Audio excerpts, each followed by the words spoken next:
আপনারা তো জানেন এটা একটা মসজিদের উন্নত কল্পে জলসা। সর্বপ্রথমে শুনুন, তারপর জানুন, তারপর মানুন। যে শোনে না সে জানে না, আর যে জানে না সে মানতে পারে না।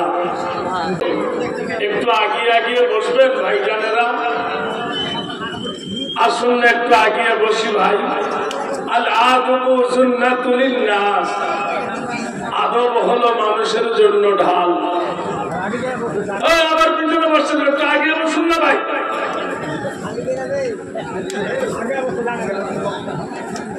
আশ্চর্য কথা,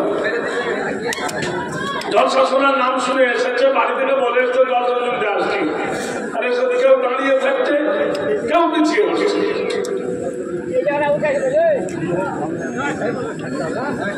একটু মিলে মিলে বসি, এটা রহমতের মজলিস।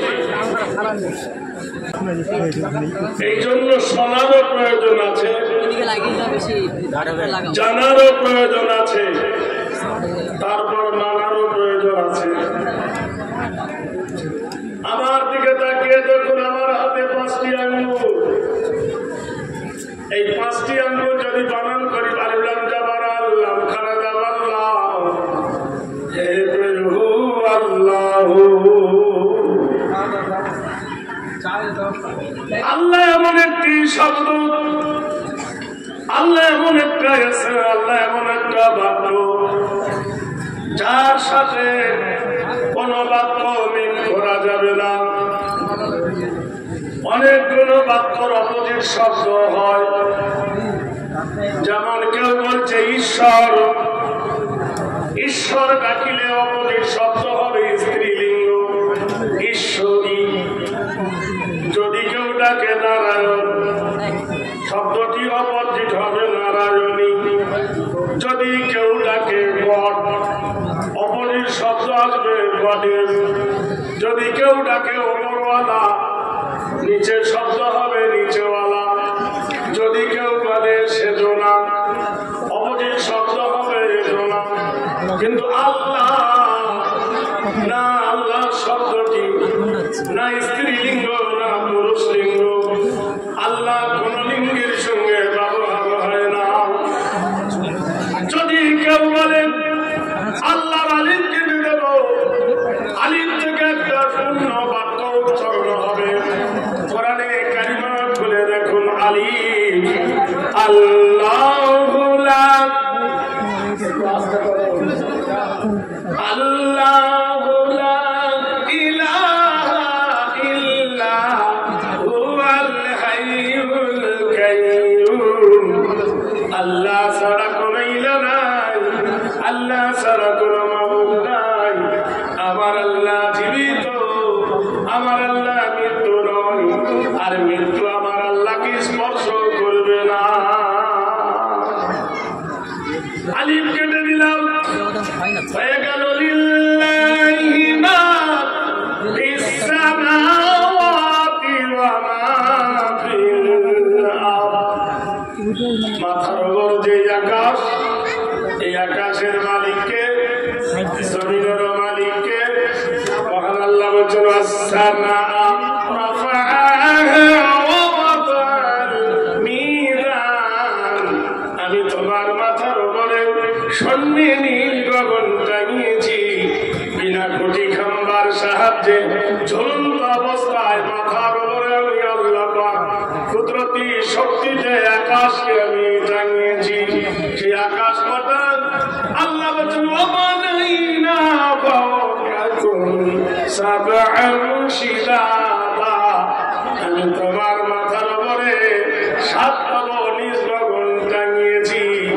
কোন খুঁটি নাই, কোন খাম্বা নাই। সেই আকাশের গায়ে রেখেছি আশ-শামসু ওয়াল কমারু বিহুসবানু ওয়ান নাজমু ওয়াশ-শাজারু ইয়াসজুদান।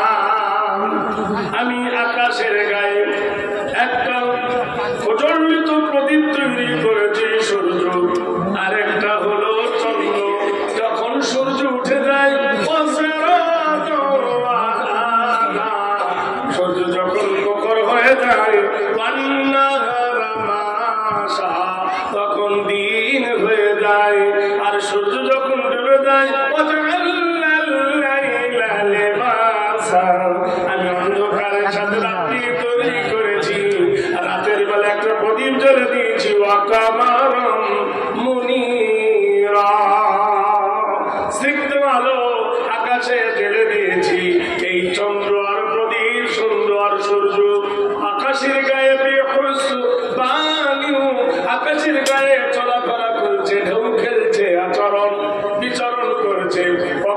রাশির সঙ্গে কখনো চন্দ্রের সঙ্গে সূর্যের ধাক্কা লাগে না, আর কখনো সূর্যের সঙ্গে চাঁদেরও ধাক্কা লাগে না।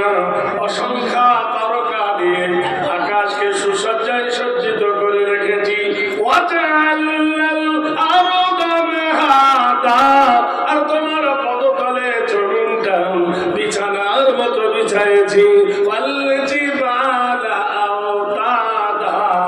আর আমি পাহাড় দিয়ে জমিনটাকে পেরেক মেরে দিয়েছি। এই জমিনের সৌন্দর্য কি?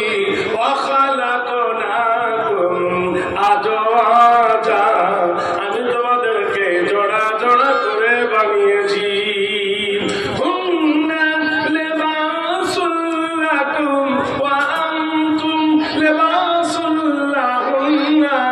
নারীকে পুরুষের পোশাকের ন্যায় বানাইছি সম্পদ, আর পুরুষটা নারীরও সম্পদ বানাইছি। একবার সুবহানাল্লাহ বলবেন না? একবার জোরে নারায়ে তাকবীর দেবেন? বাহাদুর হো তো ফেকের কিউ করতে হো? একবার জোরে বলুন নারায়ে তাকবীর। আব্দুল জব্বার ভাই কোথায়? চিন্তা করাচ্ছা আমাদের 24 পরগনায় বাড়ি বুঝে দুটো মেয়ে ঝগড়া করে, এর থেকে জোরে আওয়াজ হয়ে যাবে। আপনারা পুরুষ না নারী? নিঃসন্দেহে পুরুষ। একবার জোরে বলুন নারায়ে তাকবীর। হাফ সেঞ্চুরি হয়েছে। হবে হবে। হাড়ি গরম হলে পানি গরম হবে, পানি গরম হলে তবে চা ফুটবে, তবে তো সেই চা খেতে হবে নাকি ভাই? আপনারা দাঁড়িয়ে কেন আছে? আল্লাহ কি বসার তৌফিক দেয়নি? ভাই একটু বসুন না। বসার জন্য এত সুন্দর স্টেজ করা হয়েছে, কেন ঘোড়ার দ্বারা নাম লেখাচ্ছেন আপনারা? ঘোড়া এমন একটা জাত, দাঁড়িয়ে খায়, দাঁড়িয়ে ঘুমায়, দাঁড়িয়ে হাগে। মুসলমানের স্বভাব হবে সাধক।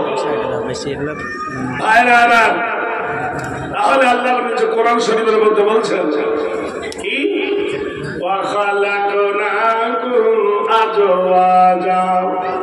আমি তোমাদের জোড়া জোড়া করে বানাইছি।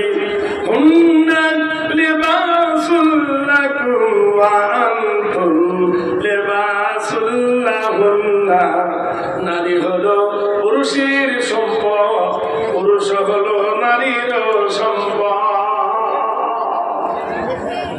মহান আল্লাহ কোরআন শরীফের মধ্যে আরো বলেন, দুজনের সমান অধিকার হলেও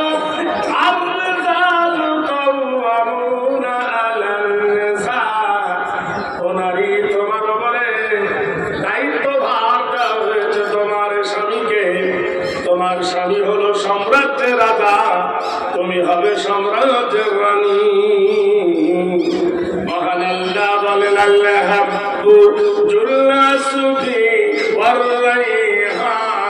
সুন্দর সুন্দর বাগান এবং বাগিচা আমি বানাইছি। কেন?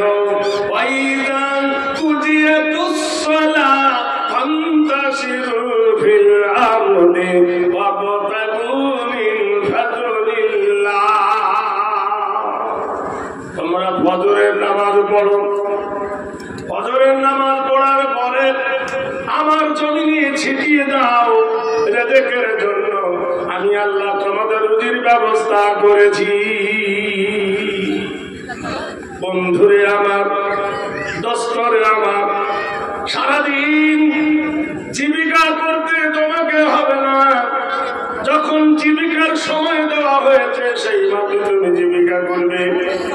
মহান আল্লাহ পাক রব্বুল আলামিন কত সুন্দর করে আমাদের জন্য বলছেন, আমরা আশরাফুল মাখলুকাত, সৃষ্টির সেরা আমরা, যাতে পথ না ভুলি তার জন্য এমন একটা কিতাব আমাদেরকে দিলেন, যে কিতাবটা কথা বলতে পারে, যে কিতাবটা উত্তর দিতে পারে, যে কিতাবটা প্রশ্ন করলে প্রশ্নের জবাব দিতে পারে। পৃথিবীর মাটিতে সারা জগৎ লেগেছে কোরআনের বিরুদ্ধে। আমরা কিন্তু জীবনে কোনো কিতাবের বিরুদ্ধে, কোন জাতির বিরুদ্ধে স্লোগান দিইনি। অনেক জাতি চাইছে কোরআন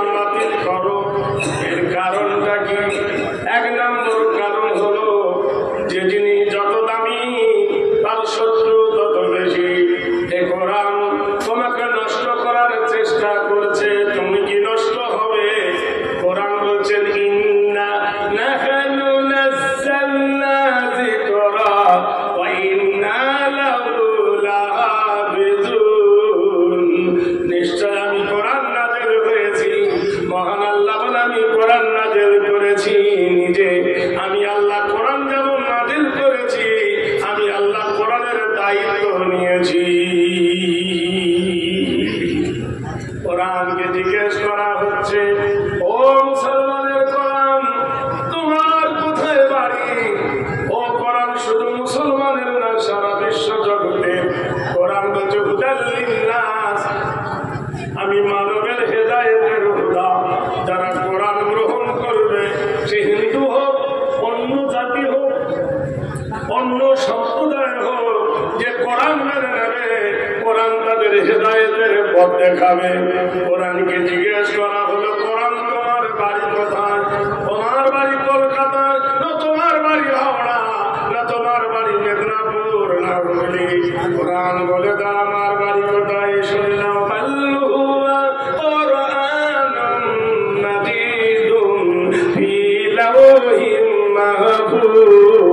কোরআন বলে আমার বাড়ি হলো আল্লাহর লৌহে মাহফুজে। এ কোরআন তুমি বলো রাতের বেলায় এসেছো না দিনের বেলায় এসেছো, কোন মাসে এসেছো? কোরআন বলে দেন শাহরু রমাদানাল্লাযী উনজিলা ফীহিল কুরআন। আমি কোরআন এসেছি ওই মাসে গো, যে মাসের নাম হলো রমজানুল মুবারক। ও কোরআন তুমি বলো রাতের বেলায় এসেছো না দিনের বেলায় এসেছো? কোরআন বলে দেন ইন্না আনজালনাহু ফি লাইলাতিল কদরি। আমি কোরআনের ওই রাত্রিতে, সেটা হলো কদর রাত্রি। ওয়া মা আদরাকা মা লাইলাতুল কদর। তোমরা লাইলাতুল কদর তো সম্পর্কে কি জানো? সবাই আমরা জানি লাইলাতুল কদরি খায়রুম মিন আলফি শাহর, যে মাসটা হলো হাজার মাস অপেক্ষায় রাত্রিটা উত্তম। কোরআন তুমি বলো কার সাথে এসেছো? কোরআন বলে দিন নাযালা বিহির রূহুল আমিন। আমি এসেছি হযরত জিবরাইলের সঙ্গে। কোরআন বলো তোমাকে মানিলে কি হবে আর না মানিলে কি হবে? কোরআন বলে দেন ফামান তাবিআ হুদায়া ফালা খাউফুন আলাইহিম ওয়ালা হুম ইয়াহজানুন। কোরআন বলে আমার তাবে হয়ে যাও, আমার ইত্তেবা করো, তাহলে কোনো ভয় নাই। একবার সুবহানাল্লাহ বলবেন না? জোরে। মসজিদ দেখেছেন? মসজিদের কবরে দেখবেন ঢুকতে গেলে একটা দোয়া লেখা থাকে, আল্লাহুম্মা ইফতাহলি আবওয়াব রাহমাতিক। আয় আল্লাহ, আমার জন্য রহমতের দ্বার খুলে দিন। কিন্তু অনেক জায়গায় দেখবেন মন্দির আছে, মন্দিরের কপালে ওমকার একটা চন্দ্রবিন্দু আছে, লেখাটা কিন্তু খারাপ নয়, ভাষা কিন্তু ভালো, বোঝা যদি হয় মানুষ বোঝে। পণ্ডিত লেখে, জ্ঞানী যদি তার বিশ্লেষণ করে, তাহলে তারা বুঝতে পারবে কি সুন্দর করে বলছে। অং থেকে চারটে শব্দ আমরা পেয়েছি, অথর্ববেদ বিবস্ব মাল নীতি নৈতিত্ব চরি হেরি নাম কল্যাণ বসুমতি বল্লভে হরবংশিত বল্লম লা ইলাহা ইল্লা হরবকি বকরম অং শান্তি সর্বভূতে গরুষি বল্লম ষষ্ঠম জ্যেষ্ঠম পরম নাম মল্লম। যিনি আল্লাহ, যিনি ওয়াহিদ, যিনি আহাদ, যিনি লাসারি, যিনি জগতের প্রতিপালক, তিনি আল্লাহ, তিনি জগৎকে সৃজনকারী। কাকে আল্লাহকে পেতে গেলে কার কাছে ডিসিপ্লিন নেব? বেদ বলছে স্বর্গত কি হেরি নাম অল্লম ষষ্ঠম জ্যেষ্ঠ নাম ও আব্দুল্লাহি ওয়াল মুতালাম তিসলম তিত্ত তিসলম লা ইলাহা ইল্লা হরবকি বাকারম মুহাম্মাদুন করম পরম পাদম সত্যম মুহাম্মাদুন সুন্দরম। এমন একজন মহামানব, তিনি নিজে করেছেন এবং বলেছেন, যেটা করেছেন সেটা তিনি বলেছেন। তিনি এমন একজন মহামানব, জীবনের মধ্যে কোনোদিন তিনি মিথ্যা কথা বলেননি। এই জন্য আরবের প্রখ্যাত কাফির আবু জাহেল তার নাম দিয়েছিল আল আমিন। তিনি এমন একজন মহামানব, জীবনে কোনোদিন কাউকে কটু বাক্য বলেননি। স্বর্গদপি হেরি নাম আদর্শ উচ্চতি নাম করলেন ওং শান্তি সর্বভূত মোহাম্মদে নাম।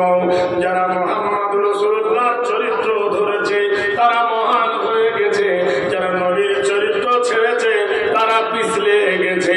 নবীর চরিত্র ধরেছিল ওমর, তাই হয়ে গেছে ওমর বিন খাত্তাব রাদিয়াল্লাহু তাআলা আনহু। নবীর চরিত্র ধরেছিল আবু বকর রাদিয়াল্লাহু তাআলা আনহু।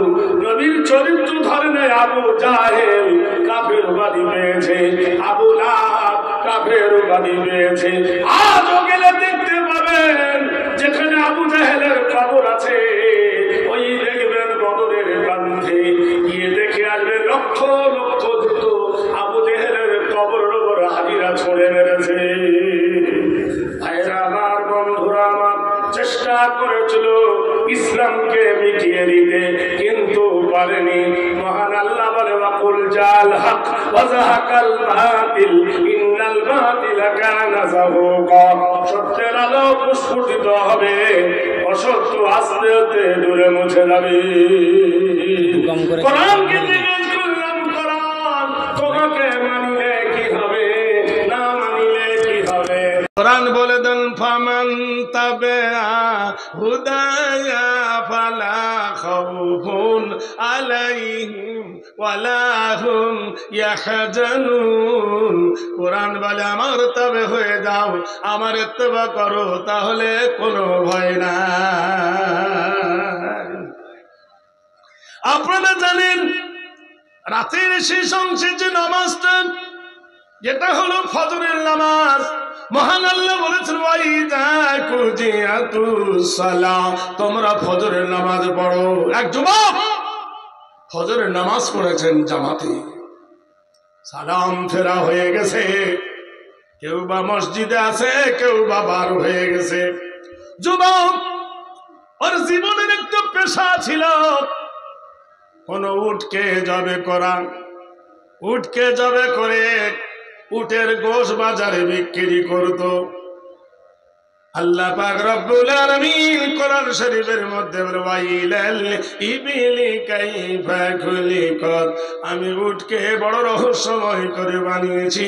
যুবক আপনারা জানেন গরু জবাই করতে 2-3 জন লাগে, ছাগল জবাই করতে 2-1 জন লাগে, উট জবাই করার জন্য 2-3 জনের প্রয়োজন নাই, বাঁধারও প্রয়োজন নাই, শোয়াবার প্রয়োজন নাই, একা যথেষ্ট।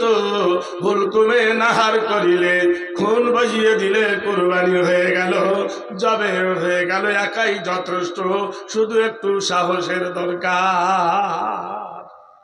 যুবক উটকে নাহার করেছে, নাহার করে পেশাবের কিরা পেয়েছে। 2টা দোকানের গলিতে যুবক পেশাব ফিরতে বসেছে। পাশের দোকানের গলিতে কে জানো চিৎকার করে বলে আমাকে বাঁচাও। ছুটে গেল কসাই, গিয়ে দেখলো পাশের গলিতে এক যুবককে কে তার গলাটা অপারেশন করে দিয়েছে, মৃত্যু যন্ত্রণায় ছটফট করছে যুবক। কসাই করলো কি, যুবককে বুকে জড়িয়ে ধরলো, চিৎকার করে ডাক দিল দোকানের মানুষ, বাজারের মানুষ, প্রতীক মানুষ যারা আছো তাড়াতাড়ি করে এসো, আমাদের দেশের অমুক ব্যক্তিকে কে জবে করেছে, একে ডাক্তার বাড়িতে নিয়ে যেতে হবে, একে কবিরাজ দেখাতে হবে, হসপিটালে নিয়ে চলো। হাই আফসোস, হাত কেটে গেলে মানুষ বাঁচে, পা কেটে গেলে মানুষ বাঁচে, কিন্তু গলা কেটে গেলে মানুষ বাঁচা সম্ভব নয়। যুবকটা মরে গেল। সবাই বলছে এতদিন ছাগল জবে করতিস, উট জবে করতিস, দুম্বা জবে করে গোশ বিক্রি করতিস, মানুষ জবাই করা কবে থেকে শুরু করলি? সে বলল ভাই শোনো, আমি সাহাবায়ে রাসূল, আমি আল্লাহর নবীর সাহাবী, আমি নবীর সঙ্গে বদরে যুদ্ধ করেছি, কাফেরের সাথে লড়াই করেছি নবীর সাথে, আমি খন্দকেও যুদ্ধ করেছি। তোমরা দেখেছ আমি একজন সাহাবায়ে রাসূল, আমি মিথ্যা বলি না, আমি মার্ডার করিনি। এরা বলল সবাই তো ওই কথাই বলে, মার্ডার করার পরে বলে করি নাই। তোর হাতে ভজালি, তোর ভজালিতে রক্ত,